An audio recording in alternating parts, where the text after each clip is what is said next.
Bonjour les amis, je vous envoie une petite vidéo euh, parce que j'ai entendu une émission de radio, euh, c'est sur Radio Shalom, où les informations disaient que l'Amérique et d'autres pays occidentaux avaient l'intention d'essayer de trouver, surtout l'Amérique, trouver une solution à deux États qui ferait la paix avec la Palestine. Bon. Les, les pays arabes ne veulent pas des Palestiniens. Ils savent très bien qui sont ces gens-là et comment ils fonctionnent. Donc, si tu vends, tu donnes de l'argent aux pays arabes pour recevoir les Palestiniens, ils n'en veulent pas. Israël, pendant des années, non seulement ils ont envoyé de l'argent, ils ont payé l'électricité, ils ont payé le gaz, ils ont payé l'eau, ils ont fait des routes, ils ont pris les malades, ils ont soigné. Alors, qu'on ne vienne pas nous expliquer à nous que Israël n'a rien fait pour les Palestiniens, premièrement. Donc, une solution à deux États, Israël a perdu la moitié de sa terre pour faire plaisir à tout le monde. En attendant, on se fait canarder, canarder de tous les côtés. Il y a un moment où, même en aïkido, on appelle ça suffit. Ça suffit d'être gentil, d'être poli. Alors, cette guerre, elle est depuis l'époque de Moshe Rabbeinu à la sortie d'Égypte. Lorsque, dans la paracha Béchalach, à l'entrée de la paracha, on voit Elohim qui dit qu'il ne voulait pas faire passer les Hébreux par les Pélishtim, parce que comme il y avait eu une première guerre, vu que une partie du peuple s'était sauvé d'Égypte, arrivé devant les Philistins, il y a eu une guerre où tous les Hébreux qui s'étaient sauvés ont été tués et laissés comme ça pourrir par terre. Donc ils ont retrouvé les os, ils auraient eu la trouille selon Elohim, ils auraient eu la trouille et ils seraient retournés en Égypte. Alors ils ont préféré, Elohim a préféré de passer par le désert, pour pas que les Hébreux voient une guerre. Tout de suite, le texte s'étonne et dit, mais je ne comprends pas. Hamushim, Alou Mitzrayim. Le texte ne comprend pas. Ils sont sortis d'Égypte, ils étaient prêts à la guerre, ils étaient armés. Et on voit à la fin de la paracha que ils ont fait la guerre contre les Amalek, qui est bien plus dangereux que les Philistins. Quand tu parles, c'est qui c'est Elohim, premièrement. Deuxièmement, on parle de Havaïe, juste quelques versets plus tard, qui dit t'as peur qu'il retourne en Égypte? Bah, retourne en Égypte. Pharaon va dire que le désert s'est refermé sur eux, qu'ils sont perdus, je vais les massacrer, et tu vas voir c'est qui le chef ici. Et donc Pharaon, Dieu l'a encouragé, lui a renforcé son cœur, ainsi qu'à ses sbires, à ses ministres, et il les a poursuivis jusqu'à la mer Rouge, la mer des Joncs, où toute l'armée du Pharaon, jusqu'au dernier, ont été noyés. Bon. Et Dieu dit là-bas, il dit comme ça, vous saurez qui je suis. Et c'est à la sortie de la mer Rouge qu'on dit, va y aminu Vachem ou Moshe Avdo. Ah, ils ont eu confiance, ils ont eu foi en Dieu et Moshe son serviteur. Bon. Puis ils arrivent devant une nappe d'eau amère. Alors,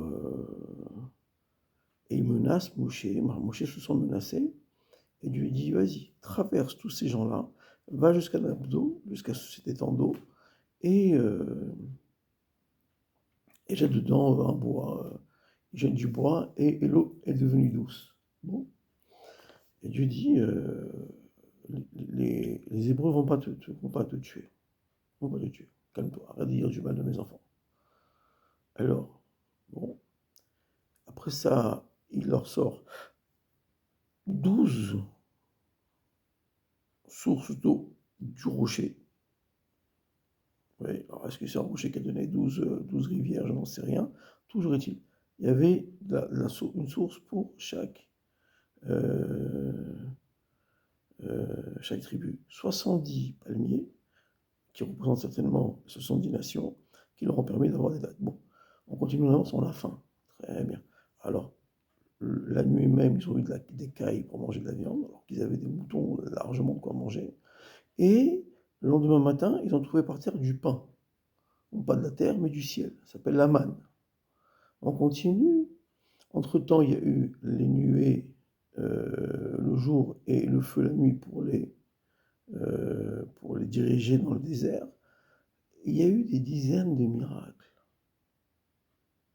tous plus impressionnants l'un que l'autre. Et donc, on comprend bien maintenant que Elohim, au début, il dit « J'ai peur que les Juifs vont vouloir retourner en Égypte. » Mais quand finalement il remet la table en disant « Est-ce que Havaïe est parmi nous ou pas ?» Là, Dieu s'est fâché, il a envoyé Amalek. Il y a une différence entre Elohim et Havaïe. Il y a deux qui parlent ici. Regarde bien, tu prends le texte, tu descends pendant un petit quart d'heure et tu vas te rendre compte qu'il y a deux lechonotes, il y a deux langages. Le langage de Elohim et le langage de Havaïe. Havaïe, c'est Ado plus loin Naï. Okay, deux langages. Deux langages. Je suis arrivé à la conclusion, j'en avais parlé avec le Rav Chantal, qui m'a dit oui, tu as raison, Shimon. Elohim ici, c'est le Beddin de Moshe Rabbeinu. Il y a deux possibilités de voir. Soit tu vois le Beddin de Dieu, soit tu vois le Beddin de Moshe Rabbeinu. Et tu es obligé de dire que c'est le Beddin de Moshe Rabbeinu. Elohim, c'est toujours un Beddin. Oui. Et c'est connu que les rabbins sont prévoyants, ils ne prennent pas de risques. C'est connu, c'est un principe fondamental dans toute la Torah. Les rabbins sont prévoyants, ne mettent pas le peuple juif en danger. Donc, ils ont décidé comme ça. Dieu a dit, je comprends parfaitement bien. Je te jure, je comprends. Je comprends. Mais je vais te montrer qui je suis. Et Dieu leur a mis une traha à tous, aux Égyptiens. Il a écrasé les serpents avec la nuée. Il a fait des miracles. Il a aplati des montagnes. Il a donné les cailles. Il a donné la manne. Il a donné. Et à la fin de la paracha, tu viens me dire, est-ce que Dieu est parmi nous ou pas? Et je me retrouve dans la même situation, enfin, on se retrouve dans la même situation que arrivé avant la guerre des contre Amalek. Où maintenant, les Américains donnent un avis, on va essayer de trouver une solution, et les décideurs du peuple juif, Elohim, dit peut-être qu'il faut faire des concessions. De quoi tu parles? De quoi tu parles? Quelle concession tu parles? T'as pas compris qu'il n'y a plus de concession? Et là, je vais ramener une parole de Rabbi Nachman de Breslov. Je l'ai étudié là-bas, mais certainement que tous les rabbins du monde disent la même chose. La solution ne viendra pas du Beddin. La solution ne viendra pas des dirigeants du peuple juif. La solution viendra des pshutéram, des gens simples du peuple juif, que nous sommes tous. Ce sont eux qui en auront marre de ce qui est en train de se passer. Qui en auront marre de se faire canarder, des enfants qui partent, des familles entières qui seront égorgées, violées. Et là, c'est à part le 7 octobre, je te parle. Avant, ça déjà régulièrement, il y en a 2 ou 3 qui meurent, 6 qui s'en vont comme ça. Alors qu'on leur donne du travail, qu'on les aide, etc. Donc, il faut que chacun de nous ait juste l'intention réelle, de se dire, ben, on va pas se laisser monter sur la tête. Et si à un moment, le roi il perd la tête, ben, le peuple est censé retourner la tête du roi à l'endroit.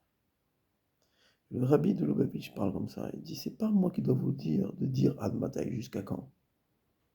C'est vous qui devez le comprendre. Tant que vous ne l'aurez pas compris, on n'avancera pas. Et c'est ce qu'il y a à la fin de la paracha de Béchalach. À la fin de Béchalach, il dit, tant que vous aurez un doute, il y aura la guerre sur le trône divin qui dirige sur terre. Est-ce que c'est un Amalek ou est-ce que c'est le bon Dieu? En vérité, est-ce que c'est le peuple qui décide de suivre Dieu ou Amalek? Telle est la question. Bonne journée et bonne semaine.